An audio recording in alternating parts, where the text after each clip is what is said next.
What is going on, my crazy 76er fanatics, guys? Thanks for stopping back in for another daily pod with your daily 76er discourse discussion. The likers, the watchers, the commenters, and the subscribers, guys. You guys mean so much to this channel. Thank you for helping this conversation continue to flow. This channel, Sixer Daily, continue to grow and keeping the Sixer discourse on the up and up, guys. We got to talk about what's keeping this team or holding this team back. And to me, it's right in front of you guys. It's got to be coaching. I don't think Nick Nurse is doing what a head coach who's setting his team up for success would be doing. He's not making the maneuvers, he's not calling the plays, and he's not developing schemes that would help you develop a championship team. Now, think about Nick Nurse's history. Nick Nurse has won a title in each league he's been a head coach of. That right there is Hall of Fame caliber stuff. Until you look at how Nick Nurse won those games, he won those games with some of the greatest players in those leagues or in NBA history. He won those games and won championships with Hall of Famers and Hall of Fame level performances. Realistically, argumentatively, Nick Nurse may be no different than Doc Rivers. They will be great as long as you surround them with great players, and they will win as long as you surround them with winners. But will they put the team in position and make the crucial decisions that a winning head coach would make to set their team up for success? Right now, I'm going to say no. I'm going to say Nick Nurse is one of the things, if not the main thing, holding this team back, because the biggest problem this team is having this season, outside of a consistent starting lineup, outside of a consistent rotation, it's got to be the minutes. The minutes share, the minutes load, the workload, and the plays that are being called in the end of games. Gosh damn it, it's a doggone shame what Nick Nurse is cooking up over there at the end of games.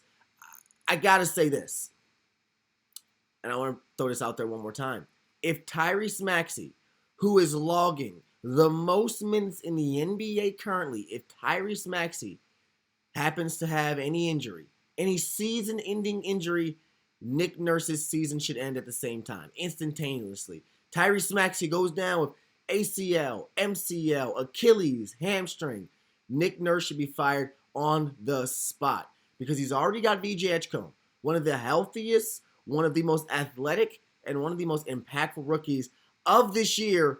He's already out with calf tightness, a calf injury. And if you know what we already know about the calf ligament, it kind of treads or connects to that ace or to those Achilles and to those Achilles injuries. And the last thing you want to hear is that a D Wade-esque player is already going through D Wade-esque injuries this early in their career. And it has something to do with obviously the play style, the wear and tear, and the workload of an 82-game NBA season that no rookie is going to be able to adjust to seamlessly. That's fine. But no rookie should be able or should be asked to play the second most minutes in the league and then expect them to finish an 82-game season without giving them the rest that's needed, without giving them the minutes off, minute share. If this team wasn't talented and this team didn't have depth at the point guard and shooting guard position, it would kind of make sense why he's running VJ and Tyrese Maxey into the ground. But when you have Jared McCain, when you have Quentin Grimes, and you have another open roster spot or two spots that you gave to Eric Gordon and Kyle Lowry, the depth at the point guard and shooting guard position should not be a question.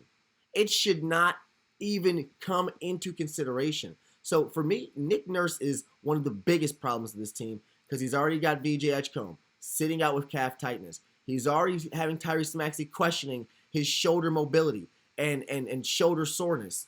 And he's already run Kelly Oubre into the ground. And those are three players that led the league in minutes, and those are three players that were leading this team in production. And those three players are all on the injury report with something to talk about. That's a problem to me, guys. And that's directly attributed to coaching and poor minute distribution.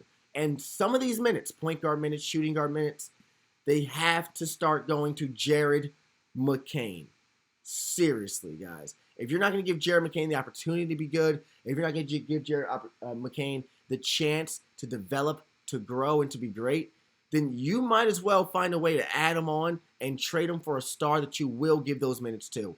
Because Jared McCain has already talked about The more reps he gets, the better he plays. The more reps he gets with that left knee, the more he gets comfortable pushing off of it, running on it, and playing. And here's what Jared McCain said of what he needs to improve on following the knee surgery and following getting comfortable with that new knee. He goes, I think I'm still getting good at running full speed at somebody, closing out, and then being able to take the next step of pushing off my left leg and cutting off somebody. Still trying to get that on the defensive end. And Jared McCain continued. And still on the offensive end, I think I can be quicker on my first step, but just getting there. It's going to take some time. I know it will come. And realistically, guys, it's never going to come if he doesn't get the minutes, if he doesn't get the opportunity. If Nick Nurse keeps coaching and scheming Jared McCain the way he's coaching and scheming Jared McCain, there's no guarantee he's ever going to get better because he can't get into basketball shape. He can't get comfortability. He can't get NBA ready. And nobody is going to be ready to perform in the playoffs if they didn't get a chance to have their number called in the regular season. So Jared McCain, with the high hopes of being a great player, the absence of minutes has everything to do with Nick Nurse, and the sudden appearance of minutes has everything to do with Nick Nurse running these shooting guards, small forwards, and point guards into the ground. What's holding this team back, guys, is competent coaching right now. And the fact that you are missing Joel Embiid. We got to talk about that, guys. If you had Joel Embiid, maybe none of this coaching conversation is even brought up because Nick Nurse is the best coach when he's coaching an MVP. Nick Nurse is the best coach when he's coaching some of the best players in the league, and that's exactly what Joel Embiid is. That's exactly how Tyrese Maxey has been playing. And if you give Joel Embiid and Tyrese Maxey a healthy each other, not only do they have a great two-man game, guys, but you got to think about what Joel Embiid adds to this team that this team was lacking. Size. The double power forward lineups that this team did employ without a real stretch four with Dominic Barlow and Jabari Smith out there, or Jabari Walker out there, that those really weren't good small lineups, good two power forward lineups, because they really didn't have the floor spacing that you would want out there to employ two fours. Jabari's not a great shooter, Dominic Barlow's not a great shooter, and then neither of those guys are commanding crazy forceful closeouts or demanding a defender to be attached to them, so the paint was kind of clogged up. The offensive creation was really relying on Tyrese Maxey making tough shots, creating tough shots, and using his speed to create separation. But what does Joel Embiid bring? Size. Joel Embiid definitely brings size. And if he's healthy, if he's comfortable with his knee, if he's able to run, if he has the mobility that you're looking to see, the mobility that Joel Embiid should be playing at, he adds much needed size to this team because size is exactly what they struggled with against the Miami Heat. Kel'el Ware was killing. He was cooking. He had 20 and over 12 rebounds, a double-double on them guys. And with Joel Embiid, I'm not saying Joel Embiid stops the vertical ability of Kel'el, but I think he makes him work harder on the defensive end, which then again empties out that gas tank on the offensive side. Sixers head coach Nick Nurse, speaking on defensively handling Kel'el Ware and how it was a travesty, said the biggest challenge was I think he really got going when he got into rotation for Andre Drummond being out. His size was just a little too much for our other guys tonight with what we had out there. He went on to say, so then we tried to do as much as we could matching Drum with his minutes, but again, he was just a little too long and bouncy down there for most of the game. And again, verticality, bouncy players, jumping ability, not Joel Embiid's strength, but Joel Embiid is a better option at handling size, speed, and physicality than a Dominic Barlow, than a Jabari Walker, and truthfully, hopefully, he's better at it than an Andre Drummond. I would like to see and agree that by the end of the season, Joel Embiid is 2 times the defender that Andre Drummond was, because if he's 2 times the defender, then he's closer to the MVP caliber player you would need him to be for this team to make a championship run. Obviously, matching up Drummond's minutes with a guy like Kel'el Ware, who is extremely bouncy, extremely long, and loves the alley-oop. Probably isn't the best defensive assignment for him. And truthfully, probably isn't the best defensive assignment for Joel. But it does give this team more depth, more size to add to the rotation. And offensively, you get a 30-point player back. Even when Joel is not playing his best basketball, he still finds a way to get close to 30. Tread with 30, flirt with 30, average 30 if he needs to. Guys, this is the same guy who was averaging close to 30 with Bell's palsy. Joel Embiid adds what this team needs. And hopefully when Joel does return, this team will start to win again. This team plays the Orlando Magic tonight on Peacock at 8 p.m. And I'm nervous. Realistically, I'm nervous because the question is, will the Sixers win versus Orlando? I think it comes down to, at this point in the season, does Joel play? If Joel plays, yes, this team can win. And yes, this team can argue to have a chance at winning.